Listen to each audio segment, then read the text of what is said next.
My father kicked in the front door like a drunk stranger. He didn't recognize the place, even though he built it with his own hands. The locks had been changed, the furniture gone, curtains replaced, floors polished, even the smell of jasmine gone. All that remained was the echo of his boots as he stumbled into what used to be our family's country home. The look on his face when I stepped out of the shadows, I'll never forget it. He didn't know I bought it. He didn't know I sold it. He didn't know he'd lost. But he was about to.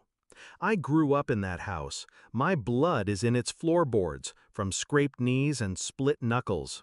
My laughter filled the halls. My tears watered the soil out back. It was mine in every way that mattered. Until Mom said, "Your sister's expecting. She needs her own space." And just like that, I became expendable. They wanted to sell the house, my house, to buy her an apartment in the city. Something modern, something suitable for a family. My sister was pregnant and spoiled, the worst kind of combination. And my parents, God, they didn't ask, they informed. She deserves it, Mom said, like justice was a one-way mirror. It's just a house, Dad added. Just a house. Funny how people only say that about things that don't belong to them. They called a realtor 2 days later. What they didn't know was the deed wasn't clean. Years ago, when Dad was drinking too much and borrowing even more, he transferred half the property into my name to dodge tax issues. He forgot. I didn't. So while they were drafting their plans, listing prices, baby room themes, Pinterest boards, I called a lawyer. And I sold my half. Not just to anyone, to a holding company I created under a friend's name. 6 figures, all clean, all legal. Then I waited. The day the deal closed, Mom sent a group message. "Good news! We're closing on the apartment next week." I replied, "Good luck." She didn't understand what I meant. She would. 2 weeks later, the buyers of my half took possession. A quiet couple, no kids, no fuss, just cash. They moved in while my parents were out of town, boxing up essentials for the big move.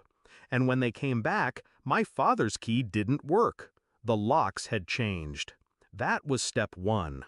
Step 2 was Dad breaking in like a damn burglar, which gave the new owners just enough reason to call the police.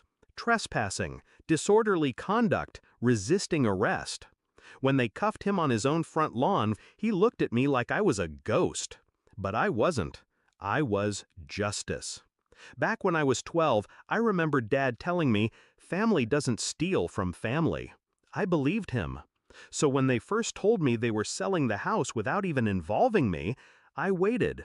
Waited for one of them to remember I existed. They didn't. It's one thing to favor a sibling, it's another to erase the other. After Dad's arrest, Mom called in hysterics. "Why would you do this?" I stayed calm. My voice was flat. "You mean sell my half of the house?" Silence. Then a crack in her tone. "You didn't have to do it like this." But I did. Because if I hadn't, they would have cashed in the one place that held every piece of me to give my sister granite countertops and walk-in closets. Because she's having a baby. I'm not bitter about the baby. I'm bitter about what they thought I was worth.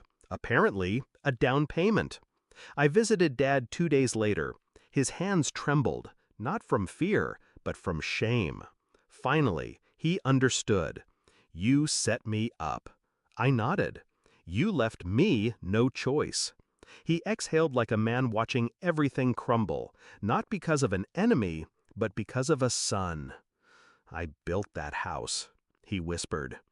I stared at him for a long time before answering. "And I made it a home. Until you tried to gut it." My sister never called. She probably knew better. She got her apartment, a smaller one, less shiny, and eventually gave birth to a baby boy. They named him after my father. Fitting. He too will learn how men like us make mistakes, bury them, and then act surprised when they sprout into storms. I don't miss the house, not anymore, because what I took back wasn't wood and stone, it was power. They thought I'd roll over, sacrifice, smile while they handed over my memories for someone else's future. Instead, I reminded them who I am. Not the forgotten son, not the backup plan. The one who knows the fine print. The one who listens, then acts. These days, I live in a quiet apartment overlooking the sea. Small, simple, mine. Every morning, I make coffee and think about that house, not with regret, with satisfaction. Because revenge doesn't have to be loud. Sometimes it's just the sound of a door closing with your key.